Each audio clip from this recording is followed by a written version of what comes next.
महाराष्ट्र में सियासी पारा हमेशा हाई रहता है। अमूमन वहां से राजनीतिक बयान सामने आते रहते हैं, तो वहीं शिवसेना यूबीटी नेता संजय राउत जो भी बयान देते हैं वो सुर्खियां बन जाता है। वो अक्सर अपने बयान से सत्ताधारी पार्टी पर निशाना साधते हुए नजर आते हैं। संजय राउत ने फिर बीजेपी पर एक के बाद एक कई वार किए हैं। ये वार किए हैं सामना के साप्ताहिक कॉलम रोक टोक में। उन्होंने लिखा है कि आज देश चलाने वाली सभी एजेंसियां पर एक गुट का कब्जा है। साथ ही उन्होंने बीजेपी के साथ जुड़े राजघरानों पर मुगलों के गुलाम होने का भी आरोप लगाया है। संजय राउत ने इस दौरान कई मुद्दे उठाकर बीजेपी पर निशाने साधे हैं।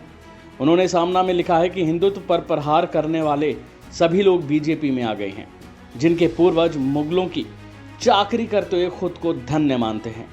आज उनके वंशज बीजेपी के साथ खड़े हुए हैं।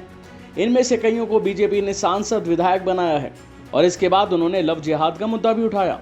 संजय राउत ने आगे लिखा कि बीजेपी में आज ऐसे कई लोग हैं जिनके पूर्वजों ने मुगलों को अपनी बेटियां बहनें दी हैं। जयपुर राजघरानों पर कहा कि आज वो बीजेपी में हैं। एक बार उन्हीं लोगों ने ताजमहल पर दावा ठोका था। सबसे पहले दिव्य कुमारी के घराने ने ही राजस्थान के मुगलों की गुलामी स्वीकार की थी। उन्होंने आगे लिखा कि हल्दी घाटी में मुगलों ने महाराणा प्रताप को जिसके नेतृत्व में पराजित किया, वो मान सिंह उनका यानी दिव्य कुमारी का पूर्वज था। छत्रपति शिवाजी महाराज पर हमला करने और मौके का लाभ यानी मौके का फायदा उठाकर शिवराय के सभी किलों पर कब्जा करने वाले मिर्जा राजे जयसिंह इसी घराने से हैं।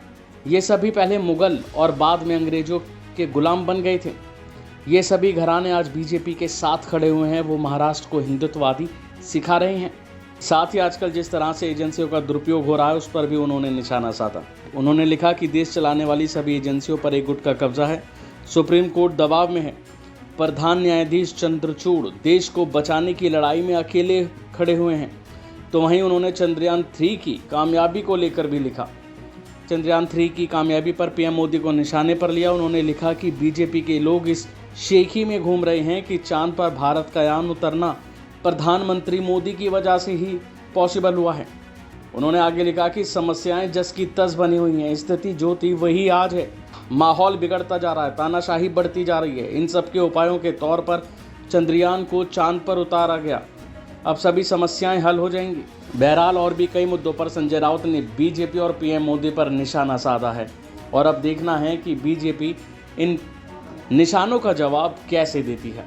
अभी के लिए फिलहाल इतना ही। खबरों में बने रहने के लिए देखते रहिए वन इंडिया हिंदी।